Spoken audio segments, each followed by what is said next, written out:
प्रिय मित्रों, हिंदू धर्म में व्यक्ति की मृत्यु के बाद उसका अंतिम संस्कार कर दिया जाता है और इसके बाद गरुड़ पुराण के अनुसार व्यक्ति को मृत्यु के उपरांत यमराज के सामने पेश होना पड़ता है, जहां उसके कर्मों का लेखा जोखा देखा जाता है और फिर उसके कर्मों के आधार पर उसे नरक या स्वर्ग में जगह दी जाती है।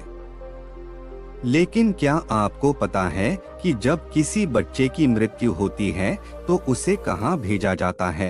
दरअसल गरुड़ पुराण के अनुसार जब किसी बच्चे की मृत्यु होती है तो उसे नरक में नहीं भेजते हैं, हर बच्चे को सिर्फ स्वर्ग में ही भेजा जाता है। क्या आप जानना चाहते हैं ऐसा क्यों? तो चलिए जानते हैं कि बच्चों की आत्मा को स्वर्ग में ही क्यों जगह दी जाती है और क्या है इसके पीछे का कारण। नमस्कार दोस्तों, राधे राधे। स्वागत है आप सभी का एक बार फिर से आपके अपने चैनल भुला इंसान पर। मित्रों, वीडियो आरंभ करने से पहले आप सभी से निवेदन है, सच्ची श्रद्धा से नीचे कमेंट सेक्शन में राधे राधे अवश्य लिखें। चलिए जानते हैं क्या कहता है गरुड़ पुराण का रहस्य। गरुड़ पुराण में मृत्यु से जुड़ी कई बातों का उल्लेख मिलता है और जब किसी के घर में व्यक्ति की मृत्यु हो जाती है तो वहां गरुड़ पुराण का पाठ भी किया जाता है।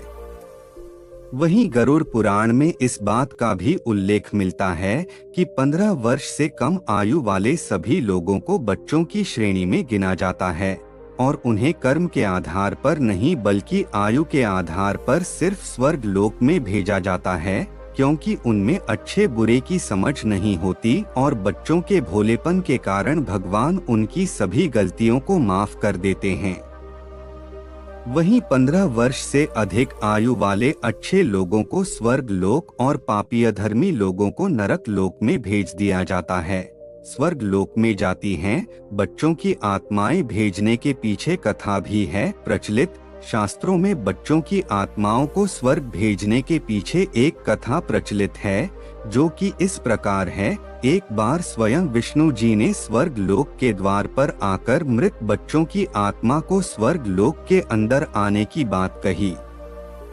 तब बच्चों की आत्माओं ने विष्णु जी से कहा कि वो सब अपने माता पिता के साथ ही स्वर्ग लोक में प्रवेश करेंगे। बच्चों के ऐसा कहने पर भगवान विष्णु ने उन्हें समझाया कि तुम सब अबोध बालक हो, लेकिन तुम्हारे माता पिता बड़े और व्यस्त, इसलिए उन्हें उनके कर्मों के आधार पर स्वर्ग और नरक दिया जाएगा, लेकिन तुम्हें अबोध होने के कारण केवल स्वर्ग में भेजा जाएगा।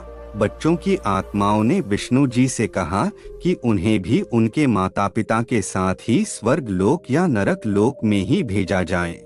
वहीं बच्चों के भोलपन और उनकी सच्ची बातों को सुनकर भगवान विष्णु ने सभी बच्चों के माता पिता के बुरे कर्मों को माफ कर उन्हें भी बच्चों के साथ स्वर्ग लोक में ही भेज दिया। मित्रों, कैसी लगी वीडियो कमेंट करके अवश्य बताएं। धन्यवाद दोस्तों।